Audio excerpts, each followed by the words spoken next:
राधे राधे। हरे कृष्णा। आप सभी का हमारे YouTube चैनल धार्मिक कथा पर स्वागत है।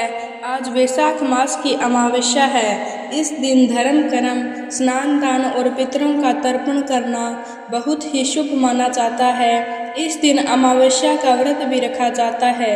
वैशाख अमावस्या के दिन पीपल के पेड़ में सुबह जल चढ़ाना चाहिए। शाम के समय यहाँ दीपक जलाएं, इससे रोग से मुक्ति मिलती है। तो आइए आज की इस वीडियो में सुनते हैं वैशाख अमावस्या की कथा।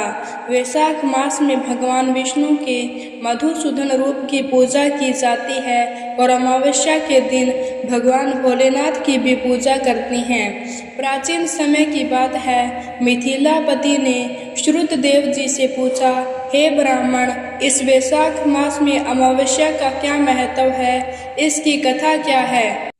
तब श्रुतदेव जी बोले, एक समय पहले धर्मवर्ण नाम से विख्यात एक ब्राह्मण थे।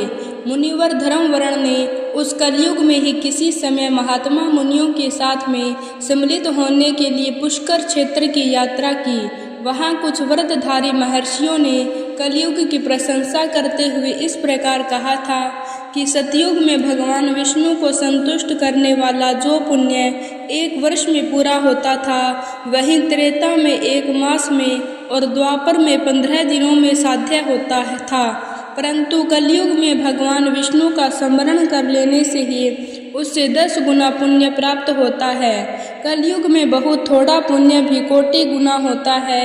जो एक बार भी भगवान का नाम लेकर दया दान करता है और गरीब को अन्न देता है, वह निश्चय ही ऊर्ध्वलोक में गमन करता है। यह सुनकर देवर्षि नारद हंसते हुए उन्मत्त के समान नृत्य करने लगे। सभासदों ने पूछा, नारद जी, यह क्या बात है?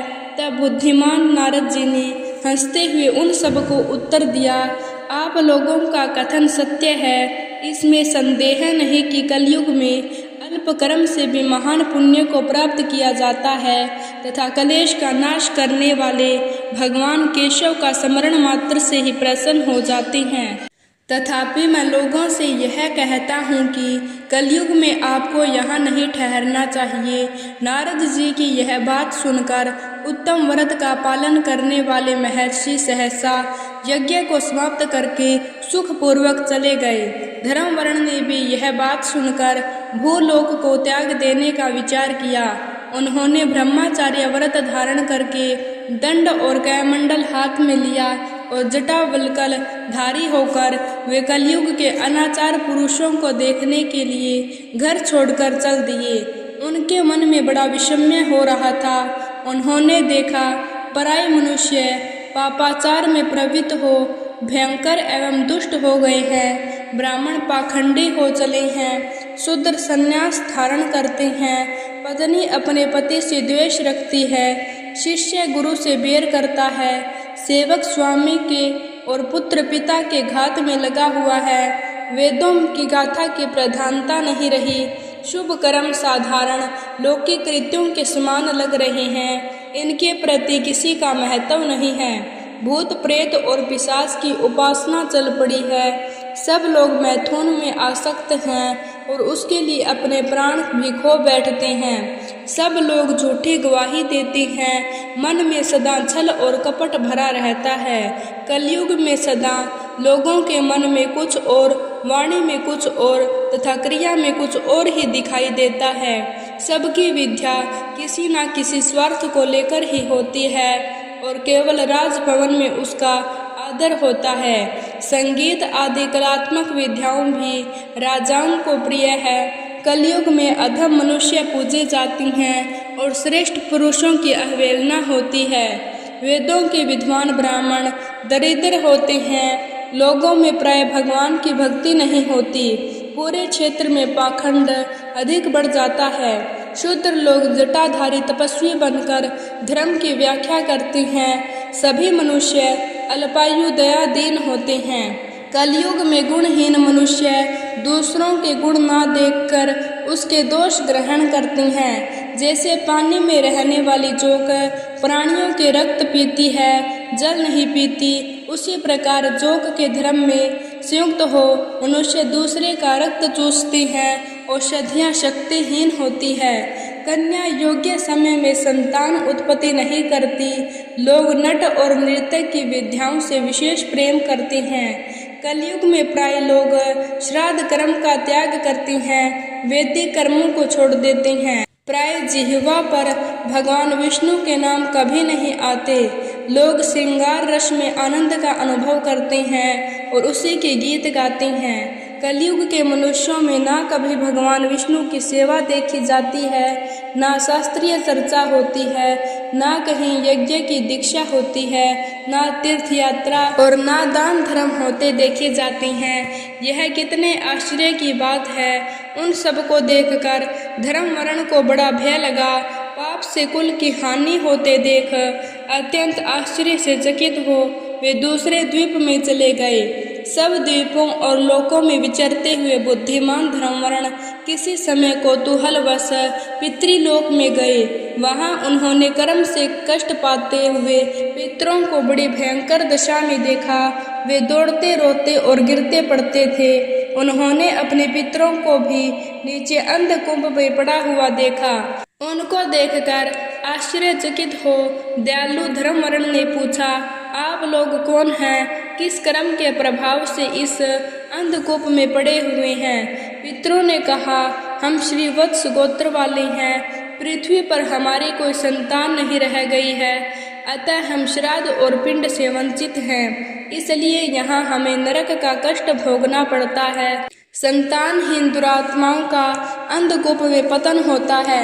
हमारे वंश में एक ही महायशस्वी पुरुष है जो धर्म वर्ण के नाम से विख्यात है, किंतु वह विरक्त होकर अकेला घूमता फिरता है। उसने गृहस्थ धर्म को नहीं स्वीकार किया है। वह एक ही मनुष्य हमारे कुल में अवशिष्ट है। उसकी भी आयु क्षीण हो जाने पर हम लोग घोर अंधकूप में गिर पड़ेंगे, जहाँ से फिर निकलना कठिन हो जाएगा।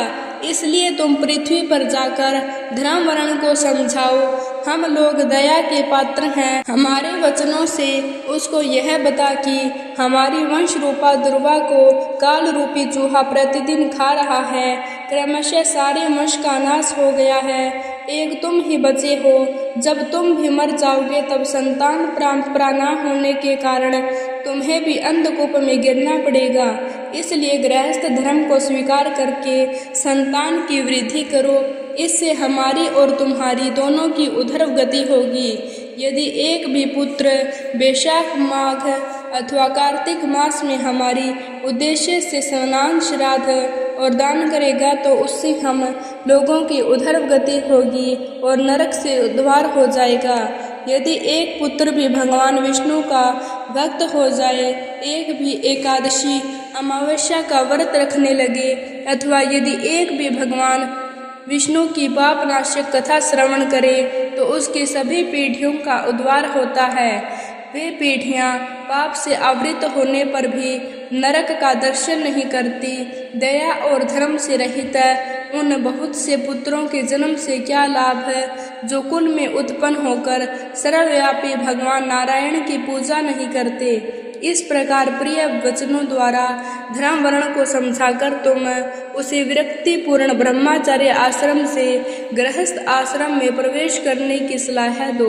पितरों की यह बात सुनकर धर्म वर्ण अत्यंत विस्मित हुआ और हाथ जोड़कर बोला, मैं ही धर्म वर्ण नाम से विख्यात आपके वंश का दुराग्रह बालक हूँ। यज्ञ में महात्मा नारद जी का यह वचन सुनकर कि कलयुग में प्राय कोई भी इंद्रियों को दृढ़ता पूर्वक संयम ने नहीं रखता, मैं दर्जनों की संगत से भयभीत हो अब तक दूसरे द्वीपों में घूमता रहा।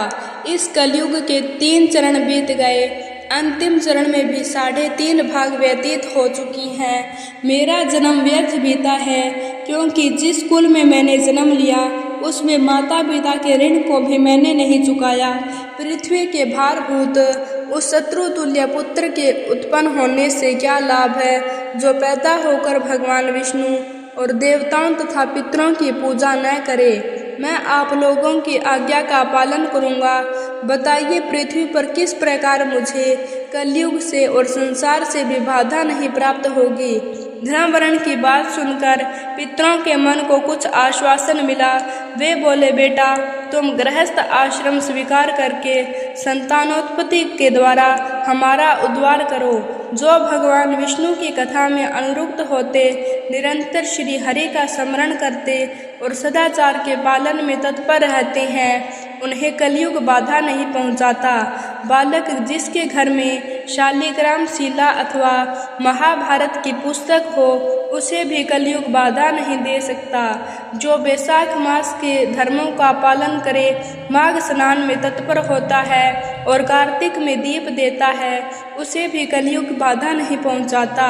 जो प्रतिदिन महात्मा भगवान विष्णु की पापनाशक एवं मोक्षदायिनी कथा सुनता है, जिसके घर में शुभकारी तुलसी स्थित होती है तथा जिसके आंगन में उत्तम गौ रहती है, उसे भी कलयुग बाधा नहीं देता। अतः इस पापम युग में तुम्हें कोई भय नहीं है। बेटा, शीघ्र पृथ्वी पर जाओ। इस समय वैशाख मास चल रहा है। यह सबका उपकार करने वाला महीना है। सूर्य के मेष राशि में स्थित होने पर यह तिथियां पुण्यदायिनी मानी जाती है। एक एक तिथि में किया हुआ पुण्य कोटि कोटि गुना अधिक होता है। उनमें भी जो वैशाख की अमावस्या तिथि है, वह मनुष्यों को मोक्ष देने वाली है। देवताओं और पितरों को वह बहुत प्रिय है, शीघ्र ही मोक्ष की प्राप्ति करने वाली है। जो उस दिन पितरों के उद्देश्य से श्राद्ध करते हैं, जल से भरा हुआ घड़ा एवं पिंड देते हैं, उन्हें अक्षय फल की प्राप्ति होती है। अतः महामते, तुम शीघ्र जाओ और जब अमावस्या हो तब कुंभ सहित श्राद्ध व पिंड दान करो। सबका उपकार करने के लिए गृहस्थ धर्म का आश्रय लो। धर्म, अर्थ और काम से संतुष्ट हो, उत्तम संतान पाकर फिर मुनि वृत्ति से रहते हुए सुख पूर्वक विचरण करो। पितरों के इस प्रकार आदेश देने पर धर्मवर्ण मुनि शीघ्र भूलोक में गए। वहाँ वेश राशि में सूर्य के स्थित होने पर वैशाख मास में प्रातः काल स्नान करके देवताओं, ऋषियों तथा पितरों का तर्पण किया। फिर कुंभदान सहित पाप विनाशक श्राद्ध करके उसके द्वारा पितरों को मुक्ति प्रदान की। तत्पश्चात उन्होंने स्वयं विवाह करके उत्तम संतान को जन्म दिया और लोक में उस पाप विनाशिनी अमावस्या तिथि को प्रसिद्ध किया। तदंतर वे भक्ति पूर्वक भगवान की आराधना के लिए प्रसन्नता के साथ पर्वत पर चले गए। इसलिए वैशाख मास की अमावस्या तिथि परम पवित्र मानी गई है, जिससे पितरों को मोक्ष मिलता है। तो भक्तों, यह थी वैशाख मास की अमावस्या की कहानी। उम्मीद है आपको पसंद आई होगी। अगर वीडियो अच्छी लगे तो वीडियो को लाइक, शेयर और चैनल को सब्सक्राइब जरूर करें। धन्यवाद। राधे राधे।